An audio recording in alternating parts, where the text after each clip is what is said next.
So you came here for the drip. I can respect that. What's going on with ya, big dog? And it is a fantastic Friday. I hope your Friday is going amazing. And if it isn't, don't worry, big dog. It's a Friday. Make it amazing. I trust that you will if this video can help. Speaking of such, you guys want me to spill the water. You want the drip. You want the sauce about how sharks are competitive in Yu-Gi-Oh right now. I gotta tell you, I'm not trying to shark my way out of this, but we'll get to the fin fairly soon. That's right, today I'm going to be showing you how sharks are competitive in the Yu-Gi-Oh card game, but more importantly, they're also a fairly budget deck. So without further ado, what are we waiting for? Let's jump on in. So as stated before in my meta tier list, and if you guys have not seen what the meta is looking like right now, go ahead and check that video out. Sharks are a very solid tier 2 deck, with shark hopeful players feeling that this could be a tier 1 deck, and I'm not here to really disagree with them. It does have what it takes to be a tier 1 deck, at least in my mind right now. Being able to make Divine Arsenal AA Zeus with ease, being able to summon Totally Awesomes, which are free negations, but also having the recovery play to be able to keep up with a lot of the top contending decks. The best thing about this shark deck is that it is really budget. There's maybe one card in this entire deck that is over $20, just one card, and you don't necessarily need to play it. With that being said, I feel that sharks are a very good entry deck for beginner players and just a very powerful deck overall. Starting off with the main board, there are 3 copies of Buzzsaw Shark. This is hands down the most important shark card for the entire deck because it does allow you to special summon a free fish monster to your side of the field as long as it's not the water monster that you target. Keep in mind, it can target any water monsters on the field. It doesn't have to target a fish monster or a shark monster, meaning it can just target stuff that you summon for retort fusion if you so choose. It can just target any water monster, let's put it that way. The monster that actually does summon Buzzsaw Shark a lot is going to be Lantern Shark. Now, Lantern Shark allows you to special summon a water monster level 3, 4, or 5, but I'm going to tell you guys right now, there's only level 4s in this deck that you're going to be able to summon with Lantern Shark. And everything else about this card is negligible. The most important thing is that it is a free expender and a shark monster for Buzzsaw Shark to target, and provides itself as a monster that can summon and summon another monster, as well as be summoned off of Buzzsaw Shark. The last shark monster that we play is 1 copy of Right Hand Shark, no copies of Left Hand Shark. I thought that this was really weird that sharks were either left or right-handed, seeing that they have fins, but into the card. This is the primary target that you want to summon off of Buzzsaw Shark, mainly because it has a really good effect that if you control no monsters on your side of the field, it can bring itself right back. And on top of that, the monster that is used for an Exceed summon with this card cannot be destroyed by battle. So those 2 things pretty much come up. You don't need Left Hand Shark in this deck. It's actually not a great card because it is a level 3 and just not really useful. This is obviously the better card. Now, there is a very expensive card in this deck for almost no reason. I wish it were a lot cheaper for budget players, but 3 copies of Beautiful Princess. So this card allows you to tutor any level 4 or lower fish monster from your deck to your side of the field, and that actually comes in handy because you essentially play 6 copies of Buzzsaw Shark. But if you already have Buzzsaw Shark in your hand and an additional extender, this card can summon your Lantern Shark, which can summon your Buzzsaw Shark and allow you to make full combo, which is 2 Totally Awesomes and a Utopic Draco Future. This card is fairly important for the deck, but if you can't afford it, I just suggest running more level 4 extenders.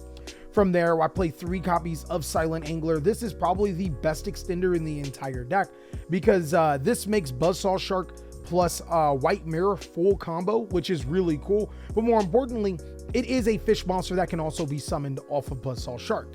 Moving forward, when building this deck, I wanted to make it with as little cards that locked you into you can only summon water monsters, because the Exceed monsters that I do summon aren't always water. But with that being said, I play 2 copies of Silent Nettle. These 5 cards really help when you do get negated with a card like Infinite Impermanence, Effect Veiler, or Ash Blossom, as they allow you to still be able to make Bahamut Shark, which can get you into your Totally Awesome. But more importantly, Silent Sea Nettle just had an effect that was way too good to pass up. Being able to shuffle in your water monsters back into your deck, meaning that you can reset Totally Awesome and your Bahamut Shark, as well as some other good cards to be able to just do that. So that's pretty good. I think that this card is really good and almost necessary for the shark deck. Now, lastly, I do play 2 more starters / extenders. 1 copy of 10 Goldfish. This is a card that either you want to follow up with after you control full combo, but more importantly, it's just a water extender and 1 copy of Tingye Spirit Shathana. This is also the card that you obviously want to start off with first before you go full combo, as you would be able to summon it, but literally just 2 additional water extenders just in case anything goes down. You can start off with these cards and then be able to go full combo. Fun fact, 10 Goldfish plus Lantern Sharks plus Buzzsaw Shark is full combo too, and I thought that was pretty cool. Same thing with Shathana. Now, the last and most important shark card or water card for this deck is 3 copies of White Mirror. This card is ridiculous. It is a reinforcement of the army and a monster reborn, allowing you to special summon monsters from your graveyard or fish monsters from your graveyard to your side of the field, and being able to search another card from your deck to your hand. This card is ridiculous, and I'll show you how in the combo tutorial how White Mirror plus Buzzsaw Shark is full combo. But that is it for the entire core for the water monsters. I do play 3 copies of Pot of Desires because like there's literally nothing that you can lose inside of this deck that really matters. Drawing 2 cards is drawing 2 cards. And then we play a ton of going second type board breaking cards, like 3 copies of Forbidden Droplets, because this is essentially one of the best cards in the Yu-Gi-Oh card game, being able to interact with your opponent interacting with you, and 3 copies of Dark Ruler No More, another card that just allows me to stop my opponent's board. More often than not, if my opponent has a board and I can Dark Ruler No More of them, more often than not, you'll make Divine Arsenal AA Zeus and wreck their board, and then you'll have Zeus to wreck their board again, which will allow you to control the tempo. This deck isn't the best deck when going second, but since we do play great going second cards and a ton of other cards that allow us to not only go second but control the tempo, it definitely is able to manage. For the hand traps, I played 2 copies of Nibiru and 2 copies of Troll and Lockbird. This was originally Cyframe Gear Gamma, as not only do players want to pot of this, or they want to Ash Blossom Cyframe Gear Gamma, but also the Beneda Full Princess, and you'll have no monsters. There's also times where you activate Forbidden Chalice on a different monster your opponent wants to negate it with another one of the cards, and you can chain Gamma. But I decided to go with these, as these cards are extremely high impact, and after you make your board, these cards serve as additional disruptions, and also can be cards to stop your opponent's turn. From there, 3 copies of Infinite Impermanence is a perfect going first and going second card, being able to stop my opponent's board, help me break my opponent's board, and being a valuable source of disruption. Essentially, if my opponent is going to activate Triple Tactics Talent, they're going to activate Triple Tactics Talent after their board is already ruined, or they're not going to be able to activate it at all. Moving forward, for the power trap cards that I decided to play, I decided to play 3 copies of Solemn Strike because this is probably the best going second trap card outside of Evenly Matched. It's also a really good flex spot that I can change out for Evenly Matched, Dimensional Barriers, and whatever I need, Mystic Minds, if I need to play those, and allows me to play into my opponent's board going second. And then 2 copies of Gozen Match because this deck is almost entirely water, and it helps me break some of the most popular boards in the Yu-Gi-Oh card game. Moving forward for the extra deck, 2 copies of Divine Arsenal AA Zeus.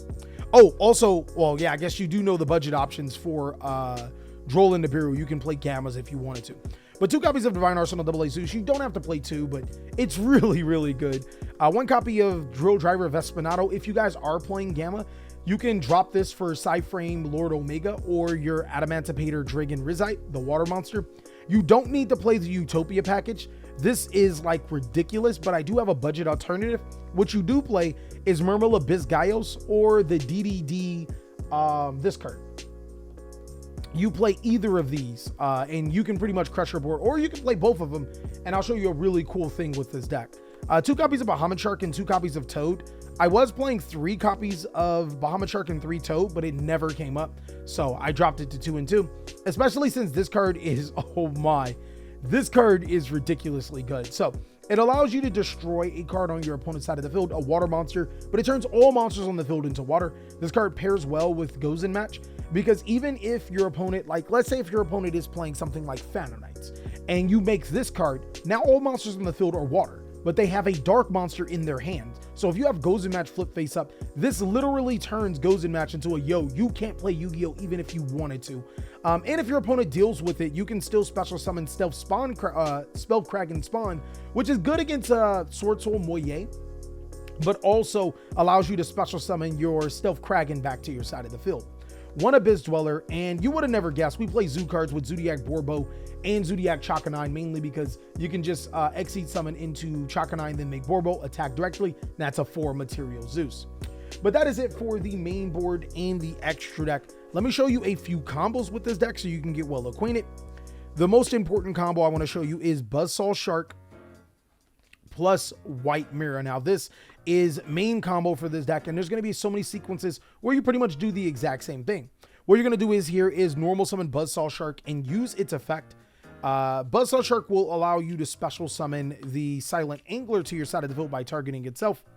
And then you will use both Buzzsaw Shark and Silent Angler into Bahamut Shark. Now, one thing I want to say that this deck is completely immune to Nibiru as long as you make your 5th summon totally awesome, which in every single combo, you can make your 5th summon totally awesome, meaning your opponent can't Nibiru you. You also can't lose the draw. And cards like Forbidden Chalice and Forbidden Droplet, yes, you'll negate them with totally awesome a lot of times if they don't send a monster for Droplet, but you also get to set those cards back to your side of the field and use them for your own. So, normal summon Bahamut Shark and make sure you detach the Silent Angler from your Bahamut Shark to be able to special summon totally awesome. And now you're going to use White Mirror to be able to special summon your Silent Angler, but now use the effect of White Mirror to be able to add another Silent Angler from your deck to your hand. Because you control a water monster, you can special summon Silent Angler number 2, and now you can Exceed summon with both Silent Anglers to make Bahamut Shark. Now use Bahamut Shark to detach to special summon totally awesome, and then use both your Bahamut Sharks for your last Exceed summons. Use those to make your Utopic Future and then your Utopic Draco Future. So that's it. With 2 cards, you literally can make 3 disruptions, and here's where this deck gets extremely crazy. Even if you do use the Totally Awesomes to disrupt your opponent, you can use their effects, or regardless of how they're sent to the graveyard, you can use their effects to get Silent Angler and Buzzsaw Shark. So say for example, if your board gets wiped, you still have 3 cards in your hand, plus your normal draw, and these 2 cards in your hand, as well as a plethora of cards in your extra deck to continue to pop off, and you can play through hand traps. Like if your opponent does decide to Ash Infinite Impermanence or effectively your Buzzsaw Shark, you can still summon Silent Angler, use these 2 monsters for an Exceed into Zodiac Borbo, attack directly, and then make a Divine Arsenal AA Zeus to wipe their board. Or you can use those 2 monsters to summon an Abyss Dweller if you've already cracked your opponent's board and you want to follow up. Or even better, you can still make Stealth Kragan to your side of the field, destroy cards on your opponent's side of the field, inflict damage to their life points, and continue playing. This deck is ridiculously good, but allow me to show you the exact same combo, even when you don't draw those 2 particular cards. In this particular combo, you basically just need Buzzsaw Shark, Lantern Shark, or actually, yeah, Buzzsaw Shark, Lantern Shark, and any other extender. It does not matter what the extender is, as long as it's not Silent Sea Nettle. If it's Silent Sea Nettle, you can't make the Utopic Draco Future.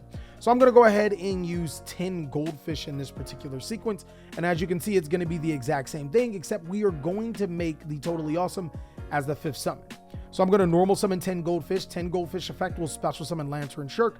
Lantern Shark effect will special summon Buzzsaw Shark. As you guys can see, we're already at 3. Make sure to use your 10 Goldfish and your Lantern Shark for your Exceed summon into your Bahamut Shark. That's 4. And then use the effect of your Bahamut Shark detaching a material to be able to special summon your Totally Awesome. That is 5. Now Buzzsaw Shark can target itself. And this time around, you want to special summon your right-hand Shark and then use both your right-hand Shark and your Buzzsaw Shark into the Exceed summon of your Bahamut Shark. Bahamut Shark detaching the the right-hand Shark for your Totally Awesome. And now both of these monsters being used for an Exceed material into your Utopic Draco Future. So the exact same combo with an additional card in your hand. It can be performed as long as you have pretty much 2 water extenders and a Buzzsaw Shark in your hand. You can make this pretty good board, because even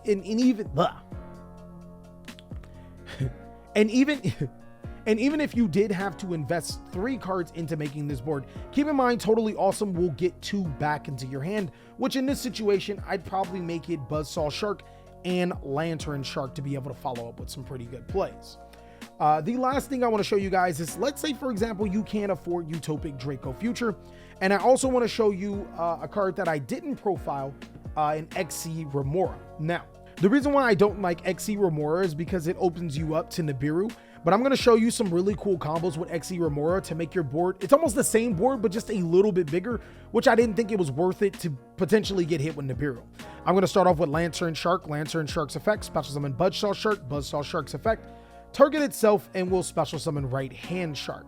From here, we'll use both of these monsters for an Exceed material, but instead of making Bahamut Shark, we're going to make Stealth Kraken. And then you're going to activate the effect of Exceed Remora, detaching both Buzzsaw Shark and your right-hand shark to special summon Exceed Remora, and then special summon these two monsters back to your side of the field. So as you can see, if I get Nibiru right here, I pretty much lose, and that's the reason why I decided not to play it. But as you can see from here, you can also make a bigger board with both your Bahamut Sharks into Totally Awesomes by detaching materials. And then finally using both of these monsters for Exceed material in themselves. So you do get a bigger board, which for some people, I guess that's kind of cool to get this on the field. With this, I can almost guarantee you that this is game if you make this board. But the problem is you get Nibiru'd, you lose the game pretty much. You dedicated way too many resources, and you have to play a card that's only good when your hand is good and is not great when your hand's not great. So that's why I decided to go against Exceed Remora. If I were to play one, I'd probably play 1 to 2. And you can drop whatever water targets you want from your deck. So the last combo I want to show you guys, it actually does involve Exceed Remora if you are playing a budget deck. Let's say if you couldn't afford Boneta Full of Princess and you're trying your best out there, you can run Exceed Remora instead of Boneta Full Princess. And you can run, what's that card called? Generation Shift. Generation Shift is actually a really cool card for this deck. I'm going to go ahead and say we have a Generation Shift in our hand. And I am going to say that we can't afford the Utopic combo. So we're going to say we have 2 Generation Shifts in his hand. Let's go ahead and just say we have 2 Generation Shifts. So I think Generation Shift is not once per turn. So we'll normal summon Buzzsaw Shark, right? Buzzsaw Shark will summon its target itself to summon right-hand shark, and then we'll Exceed summon into our Stealth Kraken, right? We'll activate our first Generation Shift to get Exceed Remora, and then we'll activate our second Generation Shift to get Exceed Universe. It can add Exceed cards from the deck to the hand, which is fairly ridiculous.